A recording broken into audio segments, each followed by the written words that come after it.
in and then release. Notice what that might be doing to your shoulder girdle. And then when you're ready, just keep the thing on.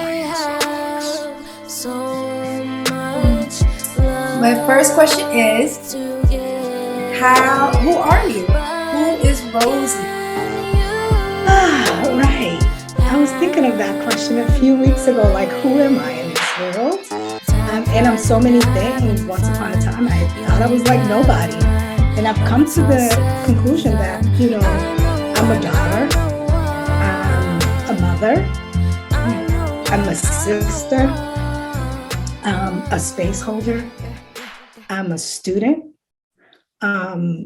lifelong student, a student of yoga and wellness.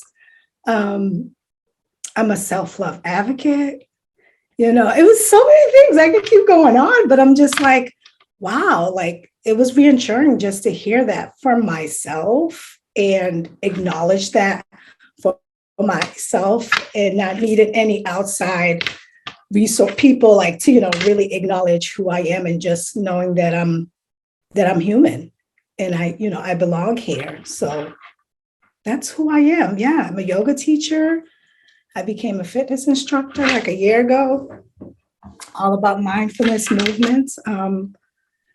I consider myself a meditation teacher as well, which I didn't a few years ago. But I'm like, yeah, I am. I had to own that because teaching yoga and meditation is two different things, but I do bring mindfulness and meditation in my practices and awareness practice, and that's all part of, meditation. So yeah, I'm an aunt. Yeah. When did you start your your journey intentionally for this health, wellness? Like, what in your story brought you to that point to make those decisions? Like, this is what I want to do. About 5 years ago, my daughter got really depressed and I did too. I was going through a lot. Working out wasn't enough. I knew I needed to go deeper. Something was calling me and I had tried yoga, but I always played around with it. I wasn't like, I'm going into this, just for a stretch, right after a workout. And then 5 years ago, when Four Corners opened up, which is a yoga studio down the street on Dorchester and on Washington and Harvard Street, I went in there and I'm like, yoga might help with my anxiety, the depression and stuff. So I went in there just to slow down because I noticed that I was moving too fast and I wasn't breathing. I felt suffocated, like I was drowning kind of a thing. And I'm like, whew. So that's how I ended up there. And that's where I started deepening my practice, my yoga practice at Four Corner Yoga. That's when something hit me after a few years at Four Yoga. And then I'm like, this is a practice that's been so healing. I've been able to release a lot of stagnant energy, stress, and some trauma in my body.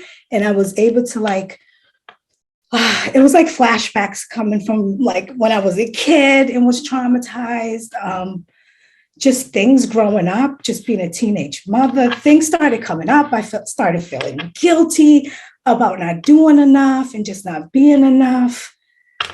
And years into the yoga stuff, and I started realizing my worth and who I am.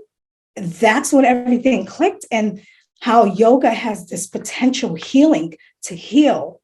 Not saying it's never going to happen again, but it helps you really sit with whatever arises with you, breathe through it, be with it, process it in your body, in your nervous system, right? Coming out of that sympathetic flight, fight, always, all the time, that we don't realize. I was literally on that machine, like flight, fight, didn't know what was coming, hoping for the best, praying for the worst, and just the worst just kept happening. And my nervous system was constantly under attack.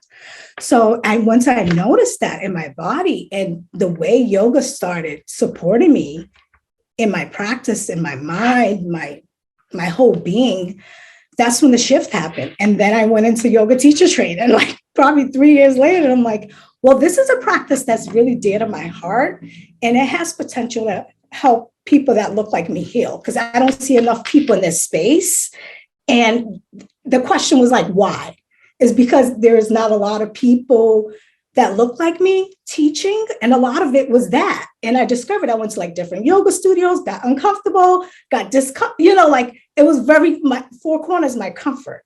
I see people that look like me. My teachers look like me. The community looks like me. So it's so comfortable. And everybody's talking about being uncomfortable in spaces and stuff. And I'm like, oh, let me try different yoga studios and see how it goes. And I was like the only Black person there. So that's kind of when it just started clicking. I'm like, okay, I need to make this practice accessible for people that look like me, a group, really trying to uplift group of people that have been made invisible. Like this practice is for you. If you have a body, check in, because I hear a lot, flexible, I'm fat. It's more than the poses, the asana. There's so much more that comes with yoga that you don't see in the Western culture or, social media or anything like that. So that's how I discovered, like, okay, I really want to do something around helping people take a holistic approach to their overall health and well-being. That was really important, because I'm like, what do I do with my wellness, right? What do I do with it? So that's how I kind of started up We Heal Holistically. Just an idea that came out of, the pandemic, and it just actually before the pandemic, and then it kind of flourished during the pandemic and still kind of flourishing. So that's how I got to where I'm at now. Yeah. I'm going to close this door real quick. Yeah. So I love hearing that. I could tell that what you do is so informative for you and your mind, your body, and your spirit. And you have had, since I've been being around you and doing your workshops or feeling your presence, I see this consistency of you advocating for the power, the healing powers that yoga or your work does. I guess just to kind of bridge a little bit of how you got to connect with STP and how we serve survivors of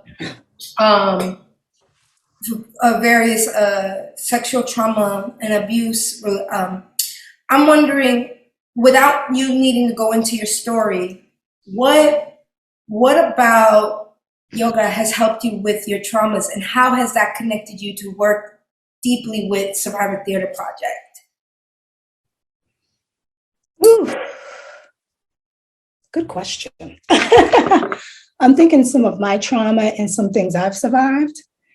And I'll share some of my story, because I think sharing is powerful and being vulnerable has a lot of power to it. But growing up, I didn't realize like I was sexually abused, like, just like the cousin touching you or stuff, things you thought was normal, or just like your father abusing you and stuff like that. Just, Yeah. I never processed any of that, and it was like, oh yeah, it was just our way of life. And when I got older, of course, adulthood, and I'm like, oh yeah, I have a lot of anxiety. I wonder why. What happened to me growing up, early childhood, and although our parents showed us they cared, it was through food. It was through like having a roof over your head. It was not really, I think I've mentioned this to you before, Saafyr, that I didn't get the love I needed to literally thrive. Like, emotionally, it was like, you're too much. You're crying too much. This is, just get over it, cultural thing again. It's like, you're going to be all right, things like that. And a lot of it sat in my body, in my gut. And I didn't realize that till I hit the mat. And I got, dedicated, like things start coming up. I'm like, what is this coming up for me in my body? Why am I crying so much? Yeah. that's when it hit me. And I don't cry as much as I do now in yoga, but I still have like the tears of flow that comes out. But it was so intense that I'm like, woof, it blew me away. And then as I'm feeling this sensation in my belly and other parts, like my shoulders, my lower back, my pelvis, things like, it was just things started coming up, memories in my mind. And I started connecting those. I'm like, well, the more I learned about trauma, that's when I connected, like how the body keeps the score. And I'm like, and then I read that book and it all made sense, and Black fatigue and all this stuff. And I'm like, oh yeah, the body. And we tend to go, psychotherapy is great, but what about the body? So that's how I got connected to, this whole yoga and wellness. And that's how I started feeling in my own body. I got connected with STP through Martha. And we used to do yoga a lot at Four Corners Yoga. And she told me about this, organization that I guess it was just like kind of starting, trying it out. And she invited me to facilitate. And we had plenty of conversations, about survivorships and, our struggles. We've had some really deep conversation, and she's just so kind and sweet and just been so welcoming. And when I connected with her and she invited me to facilitate for the first time, I was like, what?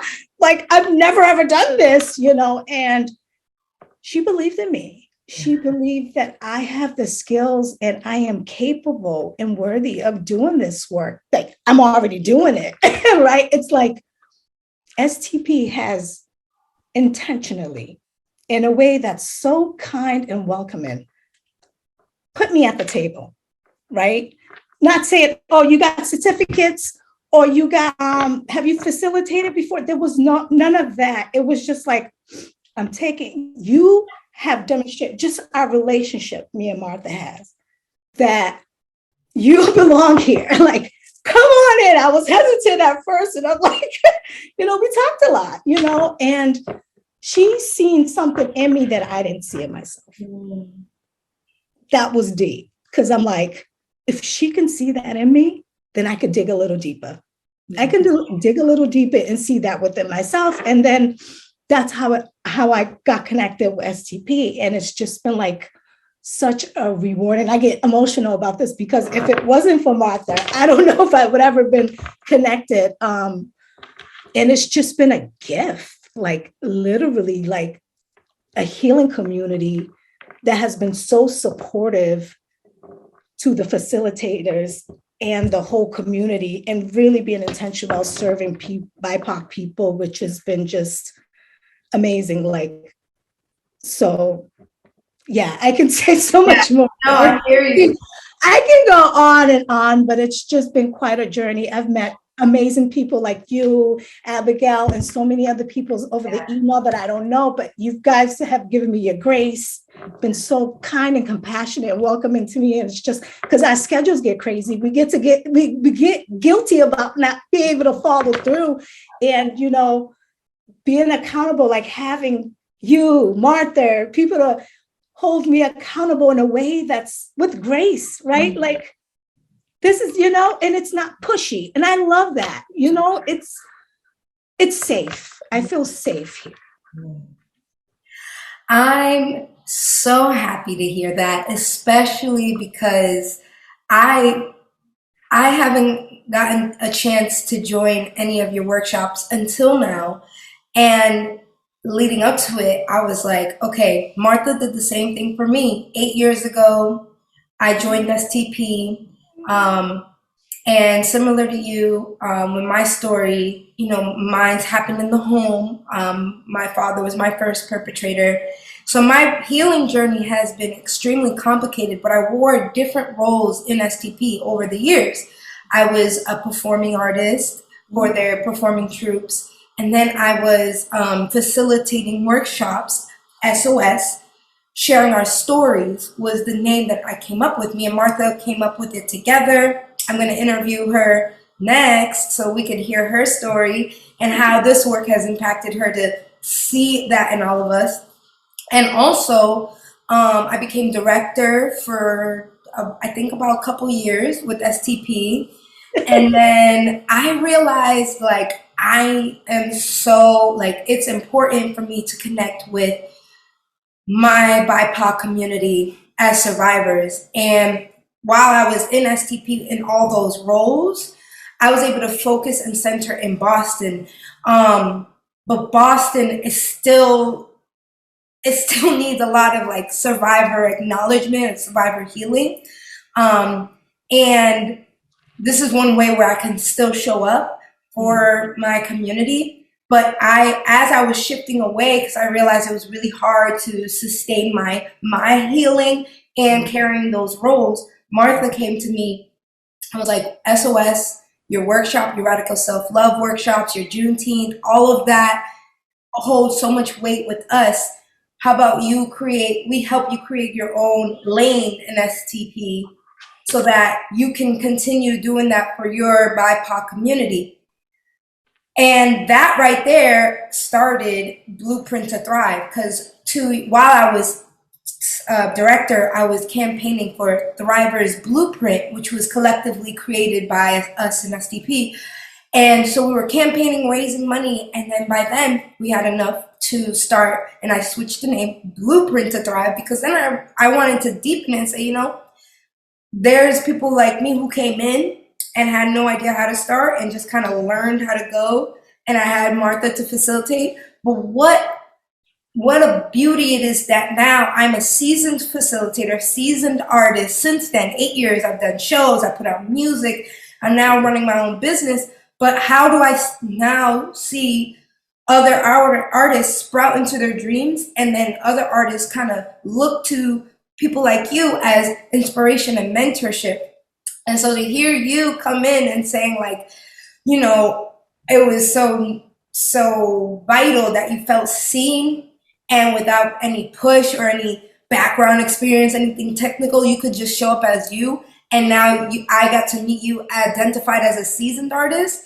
It just feels so rewarding, because then when I brought in Abigail, she was so excited. She said your workshop was her first workshop, and she was so excited to do this and be like, I get to learn from Rosie, I get to learn from you, people who look like me, who are like me, in different ways, and create something of her own. And I'm just so grateful for you and your energy and your time that you offered in those different ways, because you really helped match my vision and help bring out the vision in other people just by showing up and just by doing what you're called to do.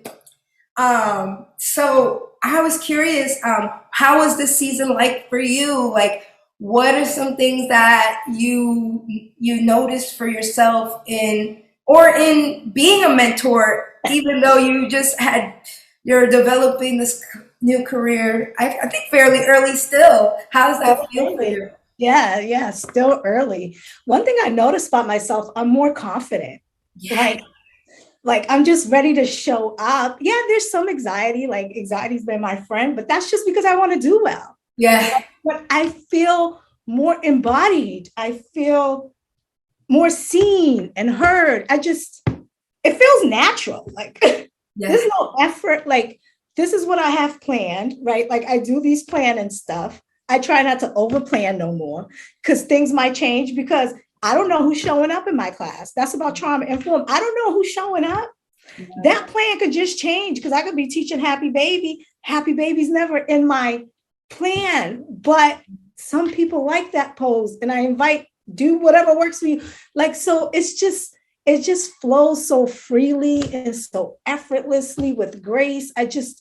Opposed from like when I first did my workshop, I was super like nervous, and to hear my feedback, that was like phenomenal. And I'm like, this no way could have been. Like I cried that whole day, like tears of joy, because I'm like, they really enjoyed my workshop, and I thought I could have done better. Like, that self-criticism, that doubt, and that wasn't enough. But it was more than enough. And guess what? The people that looked like me, right? Yeah. They have done that for me. I am, because they are. Like, Ubuntu. That's it. I see in that right there, just boosted my self-confidence. You know, I found a new me, a higher self, ownership, like I am powerful, right? Like I'm humble, so humble, but I am like so grateful and powerful. And I know I have so much to offer. I come in like with nothing, but I have lived experience to share. And that I find people connect with my experience more than they do with inhale, arms up. Right? Like I'm just like, Yes. well, I noticed that it's like it's okay to share bits and pieces of your experience without saying, you know, I was traumatized with this and that, but Yes. breathe in certain areas of your body. See if you can breathe into the belly and things like that. Just sharing some things that have worked for me on my journey, release tension and any, you know, tightness or anything I might be uncomfortable in those areas. Like that's super helpful, I find. So like I'm grateful. Like I am so I was telling my daughter, I'm like, I am so happy these days because people love me and I am highly favored and Yes. blessed. And highly favored, period. Highly Yes. favored, and people do think of me. You know, and that's a good 100%. feeling because what I realized that people just want to be seen and heard. Yep.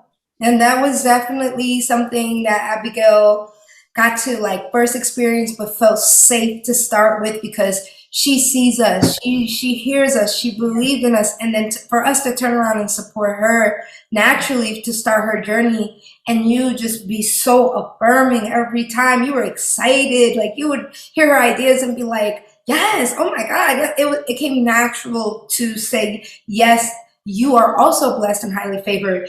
And it meant so much, honestly, your presence and a couple of others that weren't really like formally planned just made the space so much more full and warm.